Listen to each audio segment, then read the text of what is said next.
This is log 1279. I come from Skyvale, a harpy village up in the mountains. I was an outcast because my mom had an affair with a human, and I was half harpy, half human. I can't fly. The wings on my back are just for show, gliding around, maybe a slight jump boost. I'd barely made any friends.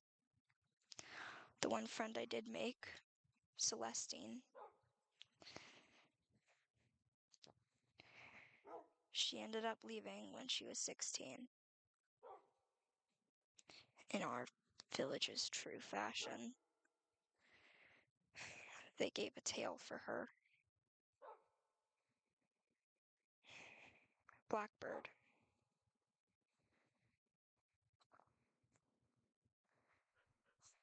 When I turned 18, I was kicked out of the village. I was no longer my father's responsibility, they said. When I fell off of the cliff, my wings were the only thing that saved me. That and a cushy amount of leaves from the village below. Vineyard. A small, quiet jungle village surrounded by cacao beans, fire lilies, orange cosmos, with a live animal population of chimpanzees, monkeys, jaguars, birds of paradise, kiwis. It was a very lively place. It was there I met my flower, Liana. I was welcomed into the village. They treated me like I was an actual person.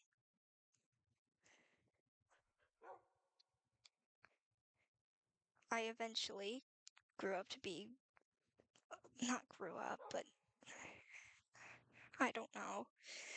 I learned how to be a good archer from the village to help hunt and gather, though I never ate any myself. I eventually mustered up the courage to ask if I could go on an expedition with Liana because she was the resident explorer. She would go out and gather rare materials for the village and come back with them. That way they could thrive in the environment.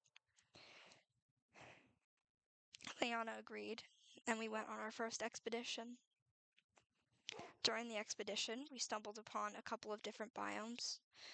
The red forest biome held sweet berries. My favorite food.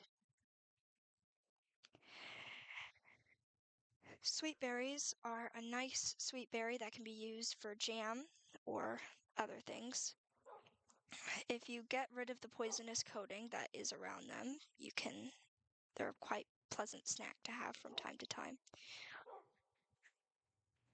Liana taught me all of this. Then we went to an Arctic biome, I think. It was hard to remember. It was my first time in a very cold climate, even though I lived in a mountain. She lended me her sweater. I don't think I ever really took it off after that. Then, the final biome, a flowering oak biome. Beautiful blossoming leaves, oak bark. It was so beautiful. She picked out a flower, said it reminded her of me. A blue delphinium. Since then, I've covered it in resin and it resides in my hair. After a while, we went on a couple of adventures. I ended up confessing to Liana that I liked her a lot. We dated. We had a lot of fun times, a picnic. We almost got eaten by a dragon once, but good times never last. One day, on another exploration, we ventured into an ancient city. We called it the Underdark for that specific location, but most are called ancient cities. Liana thought it was fascinating. I didn't.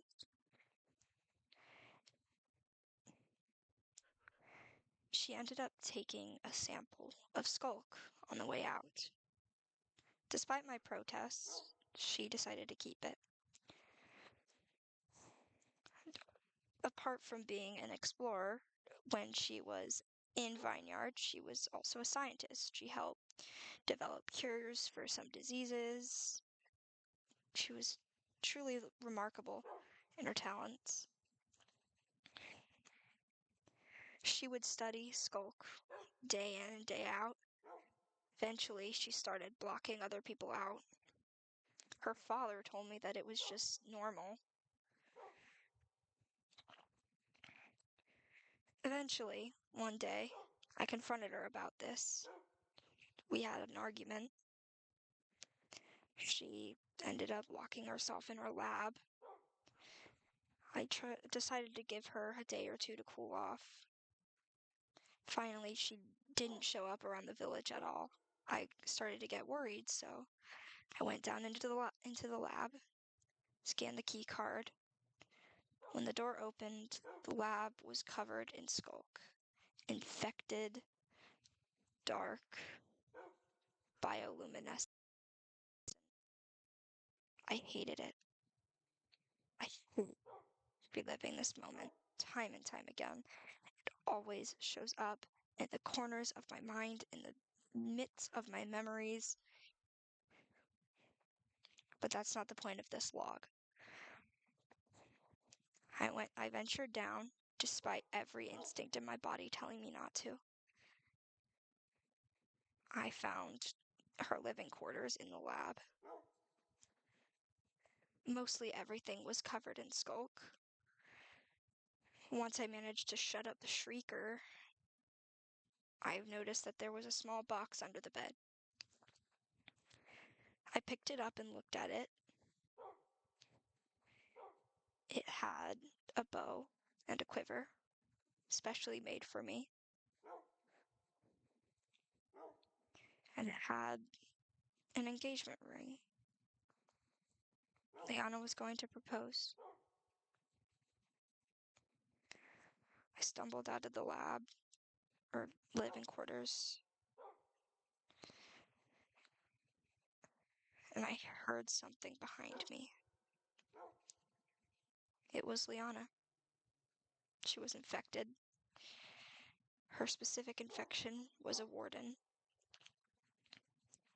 She was so tall, deformed. Her bones came out of her skin. Or Skulk. I don't even know what it was. It was terrifying.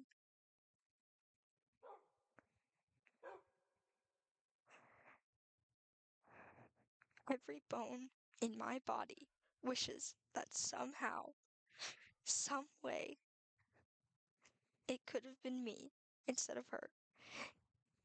Could have been me. It should have been me.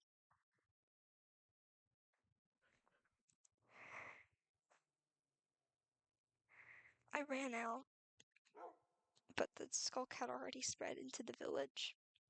It infected everything. The trees, the birds, the flowers, everything. I found what little I could, including some villagers. Think about 4, 5, and her father. We were the only villagers to make it out of there alive. Everything else was infected.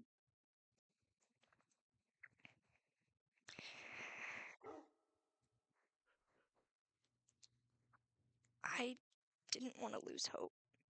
I didn't want to give up on Liana. Not after she never gave up on me. So, I got with the science team from a neighboring village that wasn't my old one.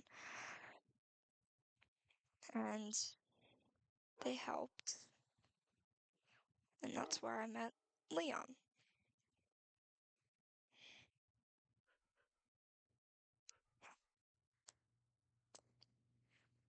After a while, I noticed that Leon seemed to be everywhere that I was, anytime that I was there. It's genuinely terrifying when you realize somebody is stalking you.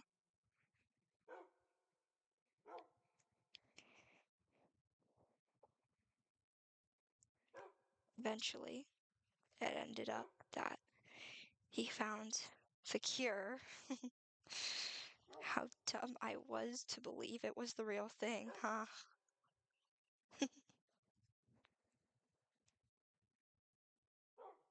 I should have never believed him. I went back into the village. I went back to Vineyard. I found Liana.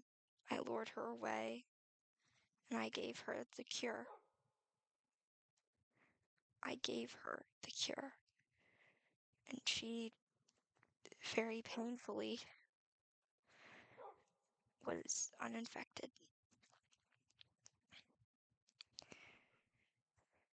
It wasn't without drawbacks. Some skulk was still on her. Her eyes, that were once a nice, deep amber color, became a dark blue. Every time I looked in her eyes, I felt like I was drowning. Not because of her, but because of my own guilt.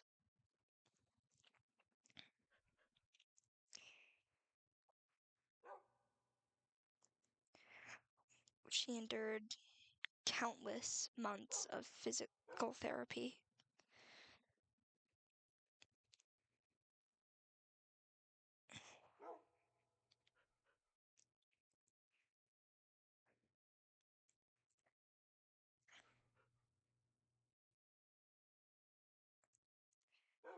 Meanwhile, Leon was concocting his genius plan.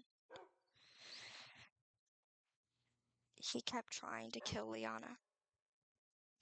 Poison in her food,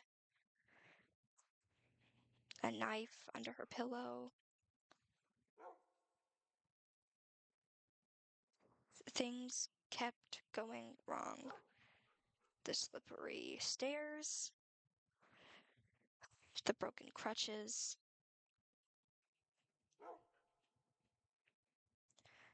The worst that he did, he set fire to Liana's living quarters.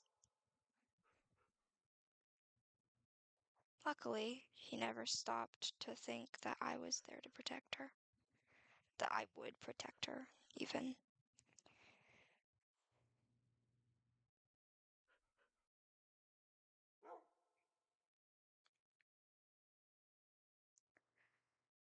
Well, once Liana was in good enough health, I brought up the engagement ring. She finalized it, and we were engaged. The day that we got married, it was supposed to be the happiest day of my life. Things were finally starting to get better from the outbreak. And then she turned back. During the preparation, she showed signs of physical regression to the state of fully infected.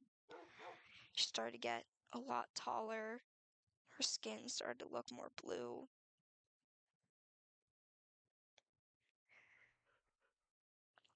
Her eyes started glowing. God, I remember one night I was sleeping and I turned over. I woke up. I just saw her eyes just staring at me. Looking back now, it's not so funny.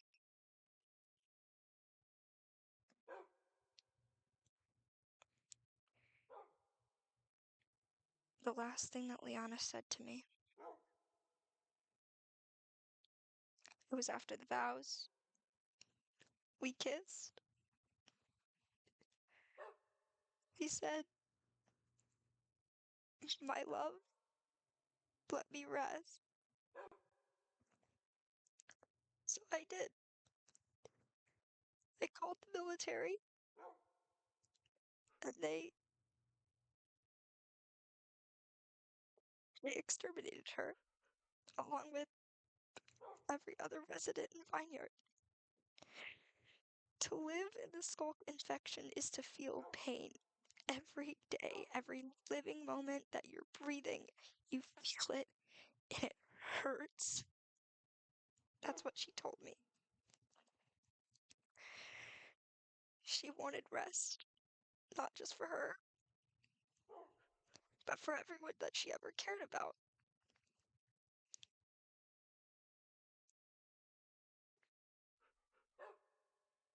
It was her last wish,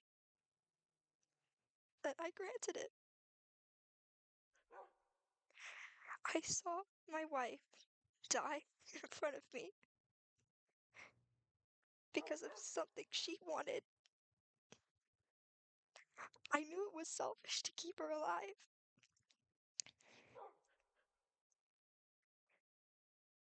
I knew it was selfish of me to try and get her back again. She suffered. When she was at her peak, she suffered so that I could have a little bit of happiness.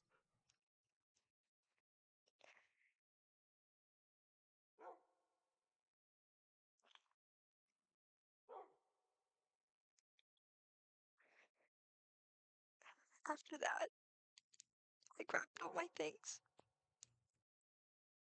and I ran away.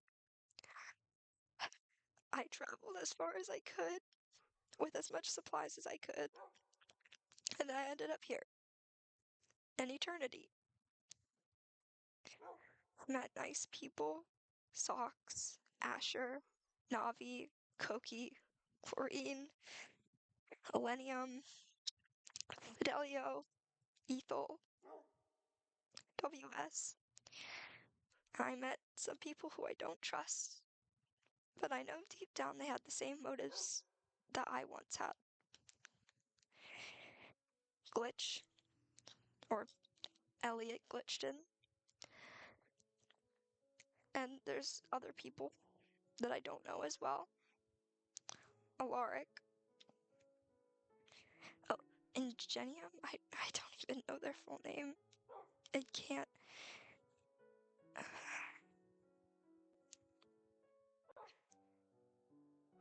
What I have experienced here in eternity was a roller coaster in, what, 4 months? 3 months?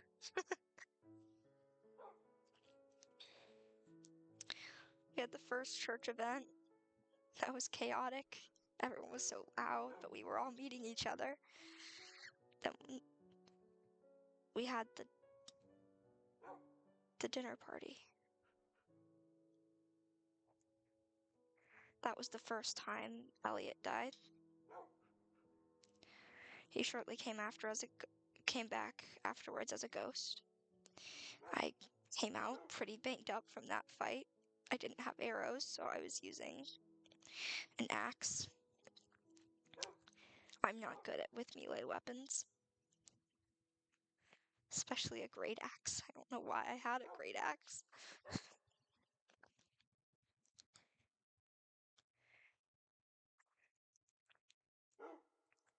I ended up after that fight with a broken wing, a broken wrist, a broken ankle, and a scrape on my arm.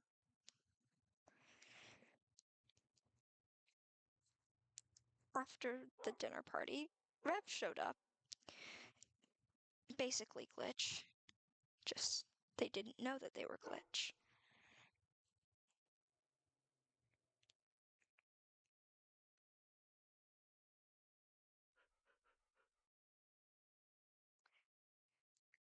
Everything that has happened in eternity has been logged in a book of mine. It's upstairs in the bookshelf closer to my bed. If you would want to read about those experiences, my personal thoughts on them, maybe other things that might have happened during then to me personally, it is there. One thing that I didn't write down was the 2-week vacation. I went back to try and see my hometown. That was where I learned that they have written the same fate that they did to Celestine. They wrote the story called Two Birds. It was so cruel. It depicted everything about what happened in Vineyard. I didn't even know how they knew. But at the very end, it said that Liana had killed me. It said that I was too dumb enough and too blind enough to realize that a monster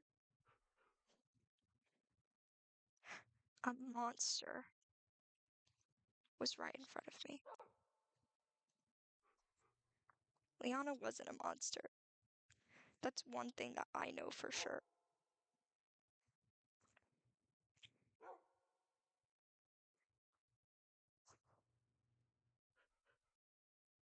Then, as I was walking back,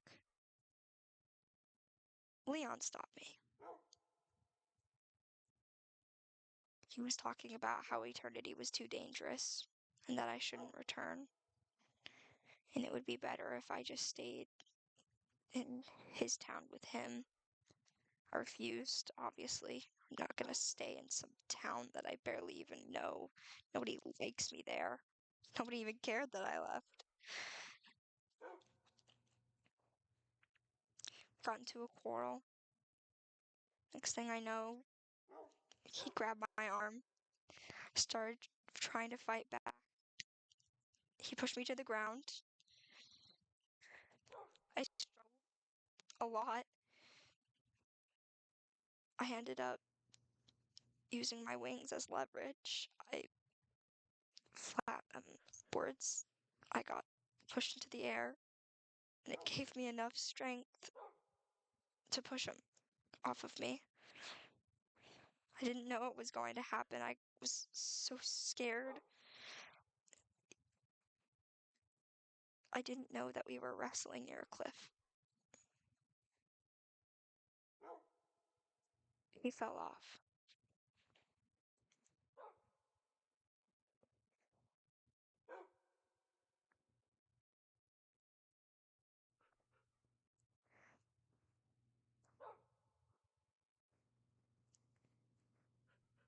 I don't know if anybody knows where Leon is. Knowing my luck, it was probably the same cliff that I fell off of way back then.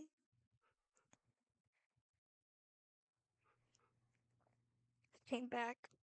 I acted like everything was fine. It wasn't.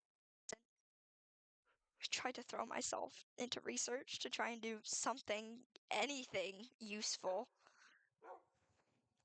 And I got a scrape on my back from the spikes. Asher warned me not to go near it, not to touch it. He didn't know what was going to happen. I was collecting liquid. That's also upstairs in a cupboard. I collected some liquid from it, and I didn't notice, but one of the hooks caught on my jacket and scraped my back. I had made physical contact with the spikes.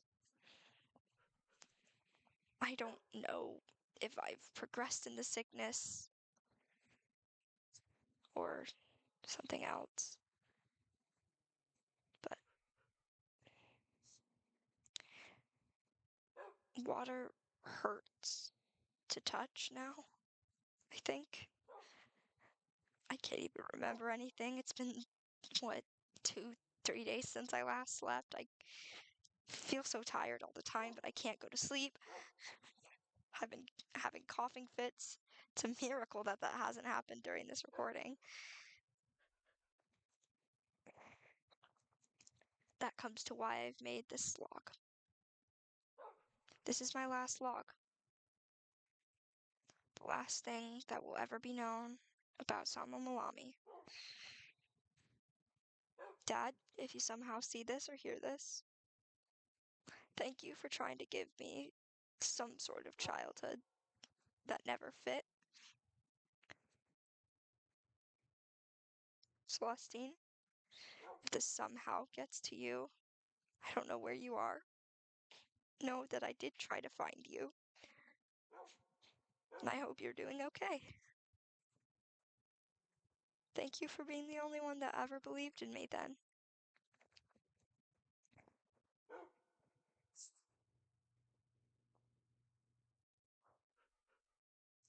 Mr. Aika, you're probably going to be the one to get this. You raised a beautiful, caring, and thoughtful daughter, and she meant the world to me. I hope that I get to see her again. And finally, to Liana, who's probably hearing this, here right now, as I do this.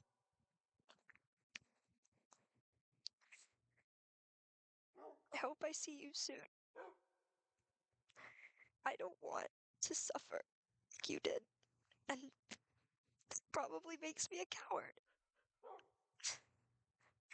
I was never as strong as you or as brave. I always stuck to the sidelines, using ranged weapons and fight or flight to live. You actually were good at stuff. You could fight well, gather food, you knew which ones were poisonous and which ones weren't.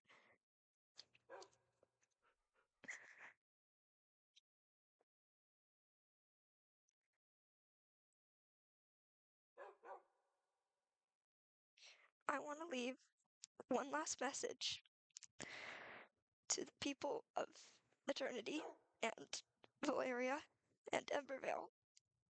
Anybody who I've met, I know that you guys have the heart and the will to move on, even though I don't. I don't want to let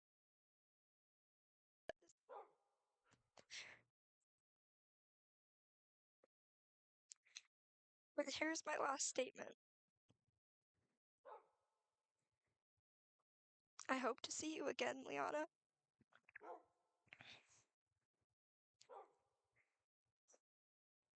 My flower, I hope you know that I have tried my hardest to follow in your steps, but I'm just not enough. I never was enough. You deserve someone better, anything better than what you've gotten. And if I could have traded my life for yours, or for anybody that has died,